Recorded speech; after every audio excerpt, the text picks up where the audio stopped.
Chers élèves, bonjour.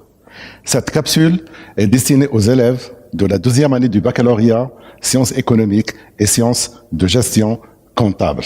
À la fin de cette capsule, vous devrez être capable de maîtriser l'utilisation de formules de calcul, de recopier une formule de calcul, de différencier entre une adresse relative et une adresse absolue, et enfin d'utiliser les références absolues.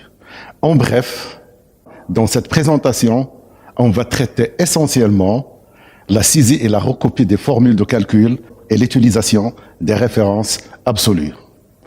Commençons par la saisie et la recopie de formules.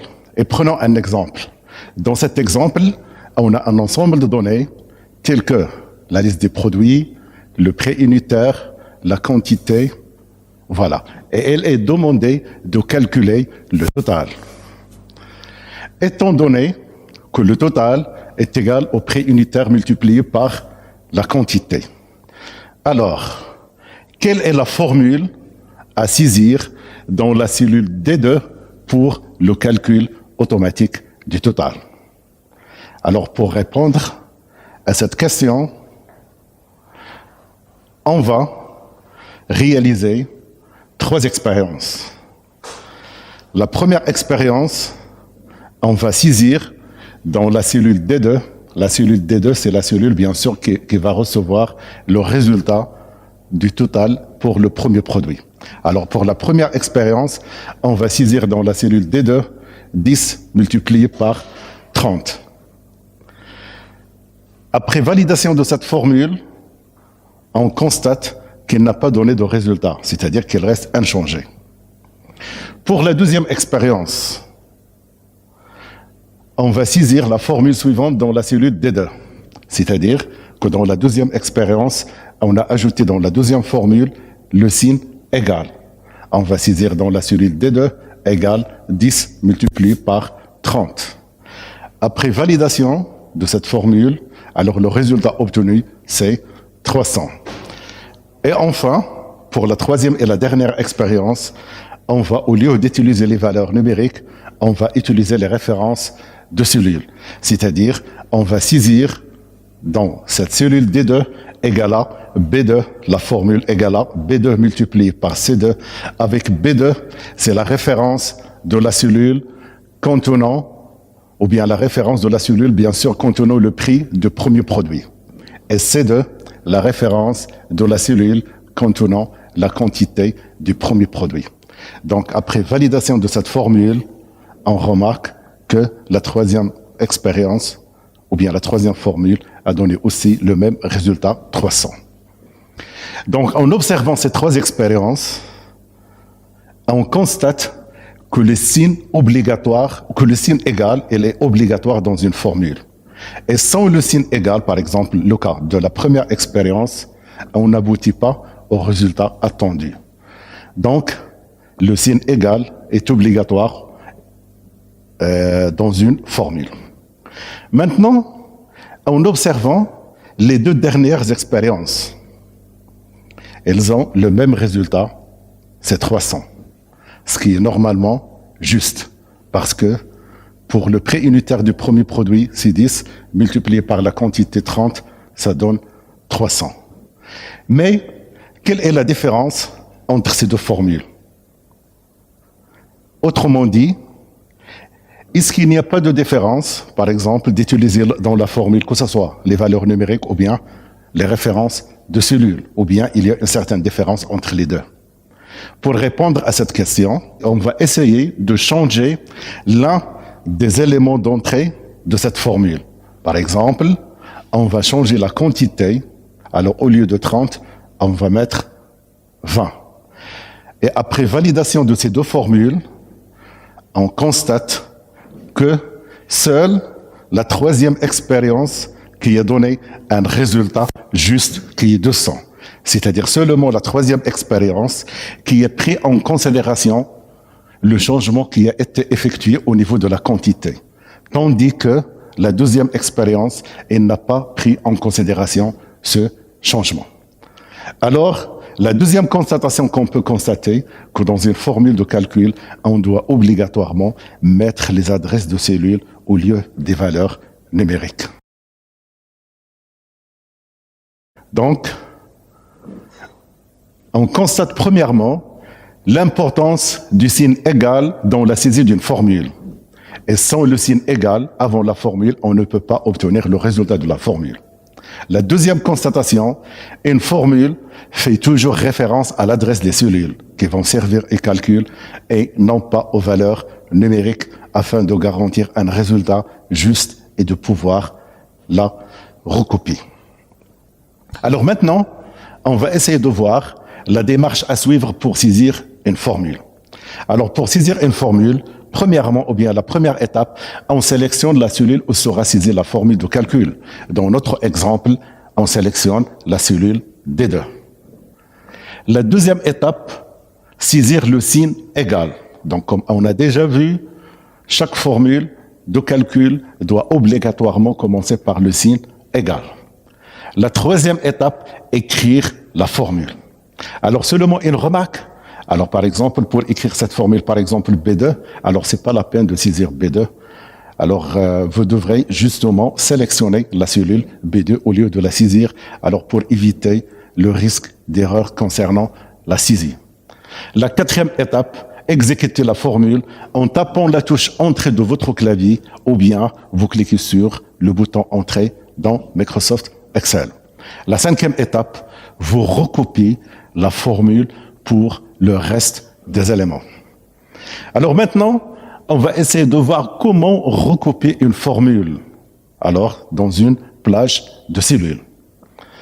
Alors, la démarche à suivre pour recopier une formule, supposons l'exemple, notre exemple, la formule suivante égale à B2C2, qui est saisie dans la cellule D2, et on veut la recopier. Alors, tout d'abord, quelle est l'utilité de la recopie de cellules? Supposons par exemple qu'on veut calculer le total pour une centaine de lignes de produits. Est-ce qu'on va ressaisir la formule autant de fois que vous avez de lignes? Par exemple, si vous avez une centaine, donc vous devrez ressaisir la formule une centaine de fois. Alors, c'est pas pratique, bien sûr, et c'est pénible.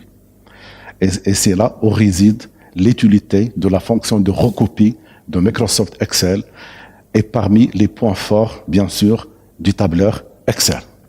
Donc, pour recopier une formule, la première étape, on sélectionne la cellule contenant la formule à copier. Dans notre exemple, c'est la cellule D2.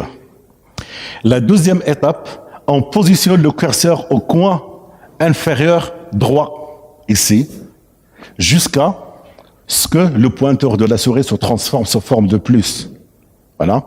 Et tout en maintenant le bouton de la souris enfoncé, alors vous glissez la souris vers le bas. Alors ce sont les différentes étapes, bien sûr, de recopie d'une formule de calcul Microsoft Excel. Alors maintenant, on va essayer de passer à l'utilisation des opérateurs de calcul dans les formules. Alors les opérateurs de calcul, ils indiquent le type de calcul que vous voulez effectuer sur les éléments d'une formule. Et il existe plusieurs types d'opérateurs. Mais dans cette capsule, on va se limiter aux opérateurs arithmétiques qui nous permettent d'effectuer les opérations mathématiques de base, telles que l'addition en utilisant le signe plus, la soustraction en utilisant le signe moins, la multiplication en utilisant l'astérisque et la division en utilisant la barre oblique. Donc, on a un exemple ici, alors concernant ces quatre opérations arithmétiques de base, l'addition, la soustraction, la multiplication et la division. Pour le premier exemple concernant par exemple l'addition égale à A7 plus A8. Alors, on observe dans la feuille de calcul Microsoft Excel. Alors, dans la cellule A7, on a la valeur 12. Elle contient la valeur 12. Et A8, elle contient la valeur 3. Donc, A7 plus A8, 12 plus 3, ça donne 15.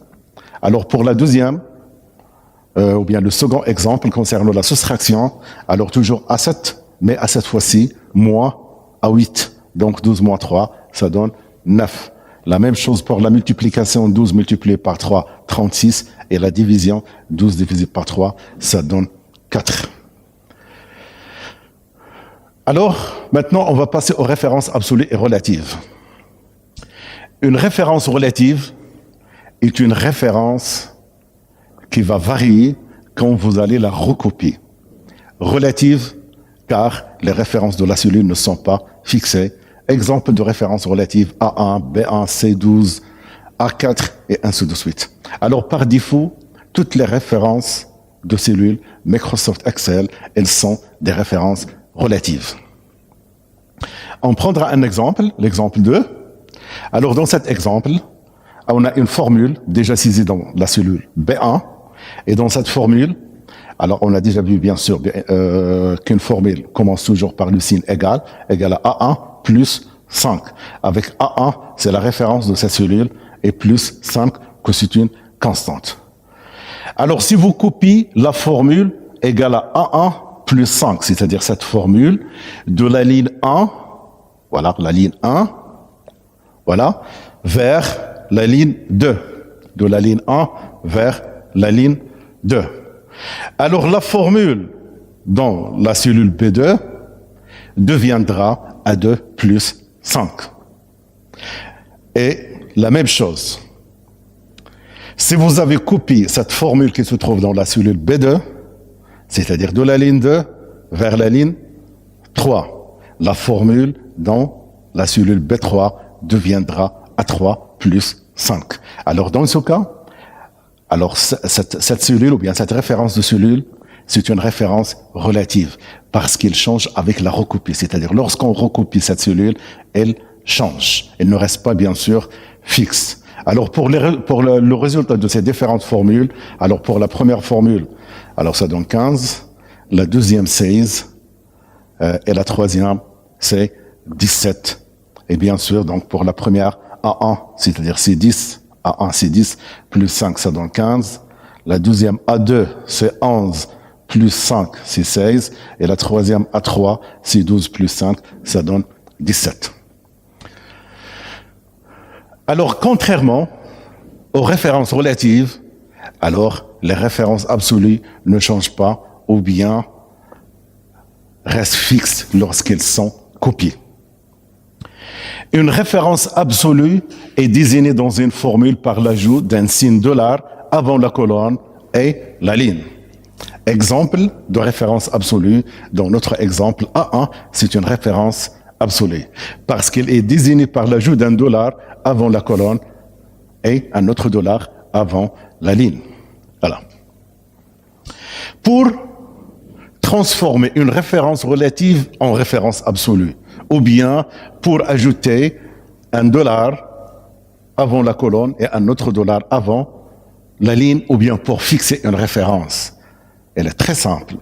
Il suffit de sélectionner la référence de la cellule correspondante et de cliquer sur la touche F4 de votre clavier. Donc, je répète, il suffit de sélectionner la cellule correspondante et de cliquer sur la touche F4 de votre clavier. Maintenant, si vous copiez cette formule qui se trouve dans la cellule B1 de la ligne 1 vers la ligne 2, alors comme vous le remarquez, elle reste fixe. C'est-à-dire qu'elle n'a pas changé. La même chose, alors, si vous copiez cette formule de la ligne 2 vers la ligne 3, alors toujours ça reste fixe et ainsi de suite. Et on remarque ici, alors pour le résultat bien sûr de ces différentes formules, toujours elle donne 15 parce que toujours on fait référence à la cellule AA. Chers élèves, pour bien assimiler les notions évoquées, on va réaliser un exercice ou bien une application pratique sur Microsoft Excel. Alors pour l'énoncé de cette application, alors le tableau suivant représente les statistiques de vente pour un ensemble de produits. Donc, dans ce tableau, vous avez un ensemble de données, alors tel que le taux de la TVA, et seulement une remarque, alors ce taux de TVA est identique pour l'ensemble des produits. Les quantités vendues, le prix unitaire et le net encaissé. Et il est demandé de calculer les ventes hors taxes. qui sont égales à la quantité vendue multipliée par le prix unitaire hors taxe. Le montant TVA qui est égal aux ventes hors taxe multipliées par le taux de TVA. Les ventes TTC, alors qu'elles sont égales aux ventes hors taxe plus le montant de TVA, et enfin l'écart qui est égal aux ventes TTC moins le net encaissé. Donc commençons par le calcul des ventes hors taxe. Alors comme on a déjà vu, les ventes hors taxe, elles sont égales à la quantité vendue multipliée par le prix unitaire. Donc on va saisir la formule permettant le calcul automatique des ventes hors taxe. Une formule commence toujours par le signe égal. Donc on saisit le signe égal. La quantité vendue, on sélectionne la cellule contenant la quantité vendue pour le premier article, multiplié par le prix unitaire. Donc on va sélectionner la cellule contenant le prix unitaire du premier article. Donc comme on a déjà vu, une formule de calcul Excel comporte toujours le signe égal et comporte les références de cellules et pas les valeurs numériques. Entrée pour valider. Alors, maintenant, on va recopier cette formule vers les autres cellules. Parce que ce n'est pas pratique de ressaisir la même formule pour les autres cellules. Supposons par exemple, comme on a déjà vu avant, qu'on a une centaine de lignes. Est-ce qu'on va ressaisir pour chaque ligne la formule correspondante? Alors si on a par exemple une centaine de lignes ou l'ACDA, ça va demander beaucoup de temps, c'est pénible et c'est pas pratique. Et là où réside l'utilité de la fonction de recopie de Microsoft Excel. Donc comment recopier une formule? Alors pour recopier une formule de calcul Excel, la première étape, je sélectionne la formule, la cellule contenant la formule initiale. Ensuite, je positionne le pointeur de la souris dans le coin inférieur droit jusqu'à ce que le pointeur se transforme sous forme de plus. Et puis, tout en maintenant le bouton de la souris enfoncé, je glisse vers le bas. Et voilà. Maintenant, on va passer au calcul des montants de TVA. Alors, le montant de TVA égale au montant hors taxe multiplié par le taux de TVA. Donc, une formule de calcul, comme on a déjà vu, commence toujours par le signe égal. Je sélectionne la cellule contenant les ventes hors taxe. Voilà. Multiplié par, et puis je sélectionne la cellule contenant le taux de TVA, et puis entrée. Alors maintenant, je recopie cette formule. Alors pour recopier cette formule, voilà, je positionne le pointeur de la souris à droite en bas, et puis je recopie la formule. Mais je crois qu'il y a une erreur. Donc, dans la première cellule, la formule correspondante, c'est D6 multiplié par D3. D6, c'est les ventes hors taxe du premier article. Et D3, c'est le taux de TVA. Donc c'est bon. Observons la formule correspondante ou bien copiée dans la deuxième cellule. Dans la deuxième cellule, le montant de TVA égale à D7. Alors D7, elle correspond aux ventes hors taxe du deuxième article. Donc c'est bon. Multiplié par D4. D4, c'est une cellule qui est vide. C'est pour cette raison qu'il nous a donné 0. Et ici, multiplié par D5, D5, elle contient une chaîne de caractères. C'est pour cette raison qu'il nous a donné une erreur et ainsi de suite. Donc, quelle est la solution dans notre exemple? Alors, comme on observe, alors pour les éléments de cette formule, elle est composée de deux références de cellules. Mais la référence de cellule correspondante au taux de TVA doit être fixée parce que ce taux de TVA est identique pour l'ensemble des produits. Et on a déjà vu comment fixer une cellule. Alors, pour fixer une cellule, il suffit de la sélectionner et puis de cliquer sur la touche F4 du clavier. Alors, il se manifeste bien sûr par l'ajout d'un dollar avant la colonne et un autre dollar avant la ligne. Et puis, on valide par la touche Entrée. Alors, on recopie cette formule vers le bas. Et maintenant, on va essayer d'observer les différentes formules. Alors, pour la première cellule, c'est D6 multiplié par D3, c'est bon. Pour la deuxième cellule, D7 multiplié par D3, D3 donc reste toujours fixe. La troisième cellule, la même chose. Et puis, la quatrième cellule, alors, comme on observe, D3, alors, c'est une référence absolue, c'est-à-dire qu'elle ne change pas lorsqu'on a recopié la formule, tout simplement parce que ce taux de TVA est identique pour l'ensemble des produits. Maintenant, passons au calcul des ventes TTC. Alors, les ventes TTC égales aux ventes hors taxe plus le montant de TVA. Je valide, que ce soit par la touche Entrée ou bien je clique sur ce bouton. Et puis, je recopie la formule vers le bas. Voilà. Alors, pour l'écart égale aux ventes TTC moins le net encaissé. Donc, pour la saisie d'une formule commence toujours par le signe égal. Pour les ventes TTC du premier produit ou bien du premier article, je sélectionne les ventes TTC du premier article, moins le net encaissé du premier article, et puis je valide par la touche Entrée. Donc, pour recopier cette formule, je sélectionne la cellule correspondante, je positionne le pointeur de la souris à droite en bas jusqu'à ce qu'il se transforme sous forme de plus, et puis tout en maintenant le bouton de la souris enfoncé, je recopie la formule vers le bas. Voilà. Alors, il me reste le calcul des totaux, alors du total des ventes hors taxe, du montant de la TVA et puis des ventes TTC. Voilà. Donc, on va calculer le total, bien sûr, en utilisant les formules de calcul Microsoft Excel, parce que c'est l'objet, bien sûr, de cette capsule. Alors, une formule commence toujours, parce qu'il y en a d'autres méthodes qu'on va essayer de voir après pour calculer. Les totaux, par exemple, on pourra utiliser que ce soit la fonction somme automatique ou bien les fonctions intégrées qu'on va essayer de voir dans la prochaine capsule.